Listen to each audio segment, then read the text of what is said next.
नमस्कार, आप देख रहे हैं धा न्यूज और मैं हूं अभिषेक मिश्रा। देखिए, बिहार में दो राजनीतिक दल ऐसे हैं जिनकी पार्टियों का भविष्य, जिनकी पार्टियों का अस्तित्व संकट में है, खतरे में है। और उनका अस्तित्व अब इस बात पर निर्भर करता है कि भारतीय जनता पार्टी के साथ उनकी क्या डील होती है, या अगर वो किसी दूसरे विकल्प को भी देख रहे हैं तो उनके साथ उनकी क्या डील होती है। चिराग पासवान और उनके चाचा पशुपति पारस की हम बात कर रहे हैं। दोनों के बीच 36 का आंकड़ा है, 36 के सियासी रिश्ते हैं। और पशुपति पारस अभी एनडीए का हिस्सा हैं, एनडीए के घटक दल हैं, सहयोगी दल हैं, केंद्र सरकार में मंत्री हैं। तो इस लिहाज से उनकी स्थिति ठीक ठाक दिखती है। दूसरी तरफ चिराग पासवान हैं, जिनके बारे में ये कहा जाता है कि एक खास तबके के वोट बैंक पर उनका प्रभाव है। कई मौक़ों पर उन्होंने साबित भी किया है और कई मौक़ों पर इसी वोट बैंक की वजह से चिराग पासवान के पास जो राजनीतिक पूंजी है उसकी वजह से भारतीय जनता पार्टी ने उनका साथ भी लिया है। यह भी साफ तौर पर दिखा है। बिहार में 3 उपचुनाव, मोकामा, गोपालगंज और कुढ़नी, इसके उदाहरण हैं। लेकिन फिर सवाल ये कि हम क्यों कह रहे हैं कि बीजेपी के साथ क्या डील होगी, उसके आधार पर इन दोनों पार्टियों का अस्तित्व टिका हुआ है। देखिए, पशुपति पारस के पास 5 सांसद हैं, एक खुद हैं, उनके भतीजे समस्तीपुर से प्रिंस राज सांसद हैं, खगड़िया से महबूब अली कैसर, वैशाली से वीणा देवी और नवादा से चंदन सिंह।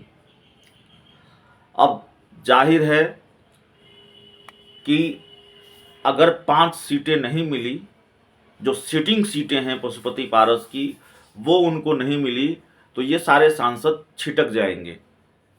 जिसका भी पत्ता साफ होगा, जिसकी भी सीट जाएगी, वो छिटक जाएंगे। वैसे बीजेपी ने कह रखा है कि नवादा सीट वो खुद लड़ेगी, तो छिटकने के आसार चंदन सिंह के भी हैं। सूरजभान सिंह कह चुके हैं कि ना वो पशुपति पारस के साथ हैं, ना वो चिराग पासवान के साथ हैं। तो अगर सीटें नहीं मिली, अगर सिटिंग सीटें नहीं मिली, तो पशुपति कुमार पारस के पास रहेगा कौन? संगठन में जो लोग हैं, उनके करीबी जो लोग हैं, वो रहेंगे, लेकिन सांसद तो नहीं रहेंगे, सांसद छिटकेंगे। और जाहिर है सांसद सिर्फ सांसद नहीं हैं, महत्वपूर्ण नेता हैं पार्टी के। सूरजभान सिंह के भाई चंदन सिंह और सूरजभान सिंह पार्टी के महत्वपूर्ण नेता हैं। ऐसे ही वीणा देवी, इसी तरह वीणा देवी, महबूब अली कैसर, वो भी एक महत्वपूर्ण नेता हैं। तो जाहिर तौर पर अगर बीजेपी के साथ सिटिंग सीटों वाली डील नहीं हुई पशुपति पारस की, तो इसका बड़ा खामियाजा उनको भुगतना पड़ेगा, बड़ा नुकसान होगा। दूसरी तरफ चिराग पासवान हैं।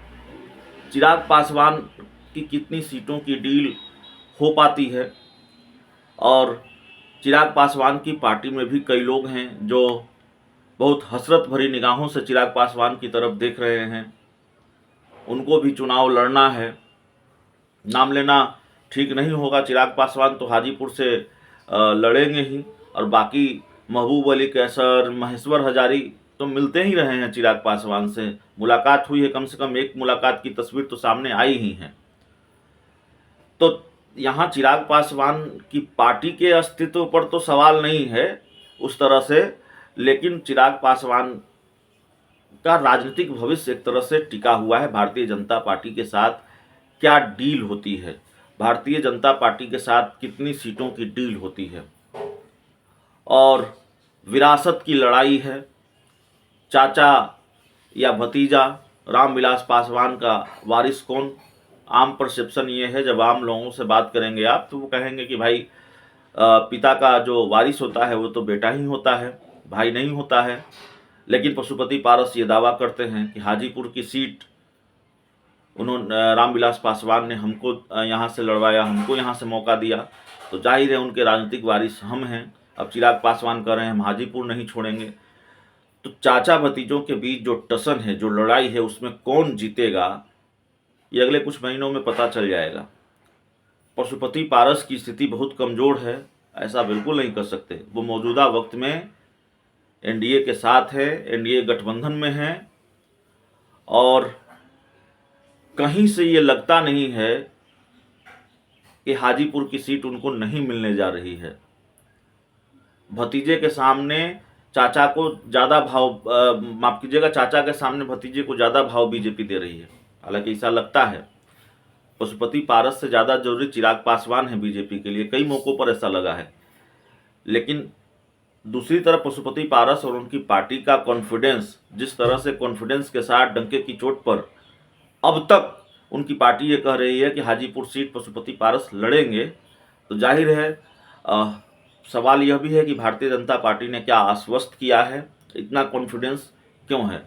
तो पशुपति पारस की स्थिति बहुत कमज़ोर है ऐसा नहीं कहा जा सकता, बिल्कुल नहीं कहा जा सकता।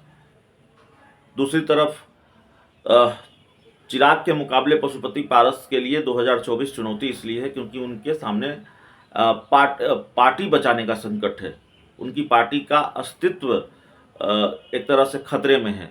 अगर उनको सिटिंग सीटें नहीं मिली तो उनकी पार्टी में टूट हो जाएगी, सांसद और नेता इधर उधर हो जाएंगे, क्योंकि सांसद जाएंगे तो उनके करीबी नेता भी इधर उधर जाएंगे, आप जानते हैं। और बात हो रही थी, बिहार के वरिष्ठ पत्रकार हैं अरुण पांडे, उन्होंने कहा कि देखिए, दो पार्टियों में से किसी एक पार्टी का विलय तो होना ही है बीजेपी में, और एक पार्टी पशुपति पारस की पार्टी होगी जिसका विलय भारतीय जनता पार्टी में हो जाएगा। तो हालांकि इस बात से पशुपति पारस की पार्टी इनकार करती रही है, लेकिन सवाल यह है कि जो दिक्कत महागठबंधन में जीतनराम मांझी के साथ थी, क्या वही दिक्कत पशुपति पारस के साथ एनडीए में है? क्या उन पर भी विलय का दबाव बनाया जा रहा है, या विलय का दबाव आगे चल के बीजेपी बनाएगी? क्योंकि क्षेत्रीय पार्टियों के बारे में बीजेपी क्या राय रखती है बताने की जरूरत नहीं है। जेपी नड्डा कह चुके हैं कि क्षेत्रीय पार्टियां खत्म हो जाएंगी। तो पशुपति पारस को कैसे साथ लेकर चलेगी बीजेपी?